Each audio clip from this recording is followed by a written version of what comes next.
j'espère que vous allez bien. Moi, je vais très bien par la grâce de Dieu. Je suis Annick Aban, alias la femme atypique, alias la femme de ménage, alias la petite nettoyeuse. Je suis entrepreneur et coach professionnel. J'accompagne les femmes qui pensent avoir fait un mauvais mariage à restaurer leur foyer. Je me base sur une méthode très simple, la méthode s'aimer. S comme sagesse, E comme équilibre, M comme mentalité et E comme épanouissement. Je me base sur mon propre vécu, sur le vécu des femmes que j'ai accompagnées. Une femme qui est sage, qui est équilibrée, qui a travaillé sa mentalité et qui est épanouie, est capable de déplacer des montagnes. Donc si tout ça t'intéresse, abonne-toi, commente, like, partage, en tout cas, donne-moi de la force pour que je puisse mener ce projet à bien parce que le mal est très profond et de nombreuses femmes souffrent. Ce soir, je voudrais m'adresser à mes frères, certains de mes frères africains. Je ne sais pas, depuis quelque temps, je tombe sur le débat de la mère célibataire. Déjà, dans les années 2016-2017, il faisait fureur sur Facebook et ça m'avait choquée. Vous savez, l'éducation, j'entends souvent dire que l'éducation est quelque chose de fondamental. Mais là, c'est quand je fais ma vidéo qui commence à faire des bruits dans son bureau. L'éducation, c'est quelque chose de fondamental. J'ai été choquée sur Facebook d'écouter des hommes chosifier la femme, d'écouter les hommes aller jusqu'à insulter les parties intimes de la femme. Ça fait partie des choses qui... J'étais scandalisée. Mais très rapidement, j'ai compris que voilà quoi, les réseaux sociaux, c'est la jungle, c'est chacun vient étaler ce qu'il a reçu. Et là, le débat depuis quelque temps refait surface sur TikTok. Et je vois des hommes, certains Africains, qui insultent les femmes, les mères célibataires, qui les comparent à des poubelles, à des ordures. Et je regarde ça et je me dis, mon Dieu, où va-t-on?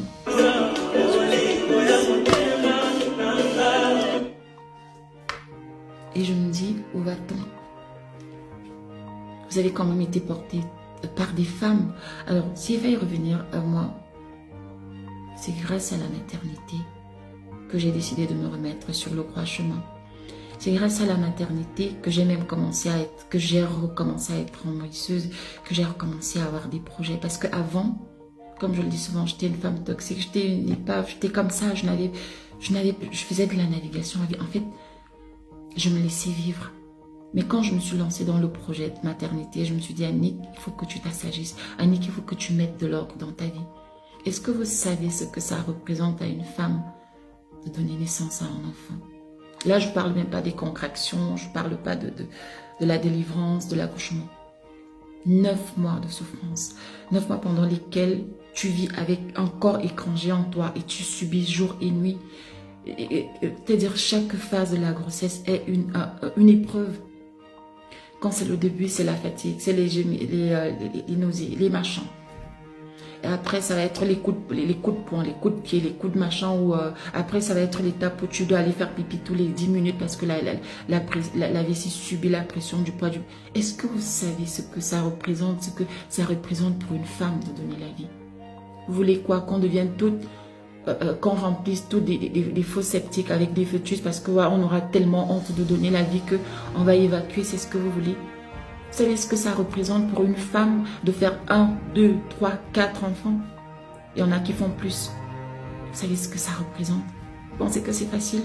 Vous pensez que c'est facile pour nous de voir nos corps se faner parce qu'on veut donner la vie? Vous pensez que c'est facile pour nous de devoir subir tout ça? À peine tu viens d'accoucher, tout de suite, on te dit que tu dois déjà allaiter le bébé. Tu n'as même pas le temps de te reposer. Vous savez ce que ça coûte à une femme de donner la vie? D'accoucher. Là, comme je vous ai dit, c'est vraiment étape par étape. C'est-à-dire qu'après l'accouchement, quand tu penses que ouf, enfin c'est fini, non, c'est pas fini. Tu te lances dans l'allaitement. Vous savez ce que ça représente? Je ne vous parle pas des saignements après. Vous savez ce que ça représente d'être maman? Vous savez ce que ça représente d'être une femme? Vous savez ce que ça représente? Je ne suis pas en train de dire que oui, il y a certaines femmes qui méritent d'être mères célibataires, blablabla. D'ailleurs, j'appelle une catégorie de femmes des femmes brouillons parce que tellement elles sont toxiques, tellement elles ne peuvent rien t'apporter qu'elles ont juste un passage dans ta vie parce que quand tu es un homme sensé, tu peux rien construire avec elle. On n'est pas en train de parler de ça. Je suis en train de parler là du fait que je vois des hommes prendre plaisir à rabaisser les mères célibataires, à les critiquer, à les taxer de chiffons, de poubelles, de machins, d'ordures, des dépôts. Il y a un qui avait dit que ce sont des dépôts pour le camelet, pour faire allusion à la semence masculine qui représente le lait. Vous n'avez pas été porté par des femmes. Vous n'avez pas de sœurs, vous n'avez pas de tantes, vous n'avez pas de filles. C'est quoi, honnêtement, c'est quoi cette génération d'hommes qui ne se respectent pas? C'est quoi cette génération d'hommes qui est toujours en train de verser dans la bassesse, dans la saleté? Mais parfois je me demande, mais qui vous éduque? Qui vous éduque? Parce que moi, il y a des choses, il y a des publications, dès que je fais une publication sur Facebook, ma maman me dit, oh, supprime cette publication. Vos mamans ne vous écoutent pas. Vos mamans ne vous entendent pas faire des saletés sur les réseaux sociaux. Vos mamans ne vous voient pas. Pour ceux qui en ont encore, vos tantes, je sais pas, elles ne vous voient pas faire des saletés sur les réseaux sociaux. Est-ce que vous savez qu'il y a des femmes, c'est elle qui est la mère, le père, la tante, l'oncle, la grand-mère de ses enfants. J'ai des collaboratrices qui travaillent durement pour élever seules leurs enfants. Ces enfants, ces femmes méritent d'être respectées. Elles méritent d'être honorées. Et parmi vous, il y en a même qui ont été élevées par des mères célibataires. Il y a vos sœurs qui sont des mères célibataires. Il y a vos tantes qui sont des mères célibataires. Ce n'est pas pour autant qu'elles méritent d'être rabaissées, qu'elles méritent d'être chosifiées. Vous voulez qu'on fasse quoi? Qu'on évacue tous maintenant? Que les femmes fassent quoi? Qu'elles ne fassent plus des enfants? Ou alors quand elles se retrouvent dans une situation où elle doit choisir soit rester dans une relation toxique ou soit de partir avec ses enfants, qu'elle reste, on en voit tous les jours des femmes qui se font malheureusement ôter la vie parce qu'elles voulaient rester absolument dans des foyers toxiques. Quand est-ce qu'on va aussi parler des pères célibataires? Quand est-ce que les pères célibataires vont aussi devenir un débat? Il y a un qui a dit par exemple hier, ah oui, une femme qui est déjà maman, elle ne doit plus avoir d'exigence, voilà. Parce que si quand tu dois te marier, une femme qui a... Il disait, en fait, il ne faut même pas regarder les mères célibataires. Ah bon? Parce qu'elles ont quoi? Elles sont lépreuses, elles sont quoi? Elles sont pestiférées, les mères célibataires. Elles n'ont pas, elles méritent pas, elles méritent... Honnêtement, je perds mon latin parce que c'est incroyable. Comme je demande qui vous éduque, vous certains hommes qui prenez plaisir à rabaisser les femmes à ce point, à rabaisser les mères célibataires. Comme je vous ai dit, est-ce que vous savez ce que ça représente de donner la vie? Est-ce que vous savez ce que ça nous coûte, nous les femmes, de porter, de voir nos corps se transformer, de voir nos corps faner parce qu'on veut donner la vie? Pour vous donner la vie, vous les hommes, parce que vous êtes sortis des ventres des femmes. Vous n'avez pas de maman, vous n'avez pas de respect pour vos mamans. C'est quoi cette génération d'hommes? C'est quoi? Non, déjà dans notre communauté, on a déjà assez de problèmes. Et si on doit encore se retrouver dans une histoire où les hommes, on ne sait pas si vous... C'est en rabaissant les mères célibataires que vous sentez homme. C'est en rabaissant les mères célibataires que vous sentez comment votre virilité s'exprime, c'est ça? Vous n'avez pas honte, vous pensez que... Et quand vous faites ça, vous faites comment après? Vous ne rentrez pas en vous-même et regardez. Vous avez encore le courage de vous regarder dans des miroirs quand vous finissez de faire ça sur les réseaux sociaux?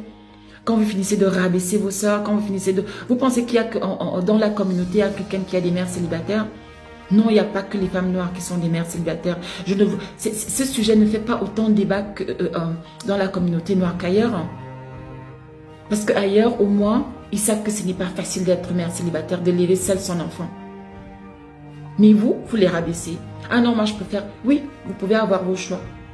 Mais ça ne vous donne pas le droit de rabaisser ces femmes. Ça ne vous donne pas le droit de rabaisser ces femmes. Parce qu'il y en a qui choisissent de vendre leur charme. Il y en a qui choisissent d'évacuer.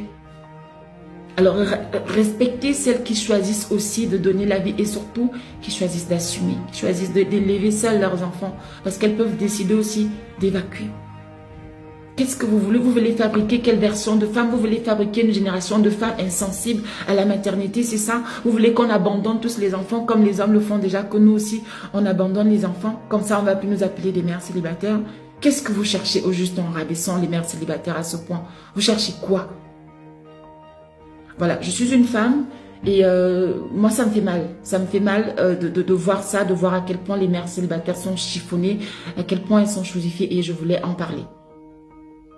S'il vous plaît, arrêtez parce que c'est moche, c'est laid, c'est hideux de voir des hommes noirs rabaisser les femmes noires comme ça. C'est moche. Que le Seigneur vous bénisse.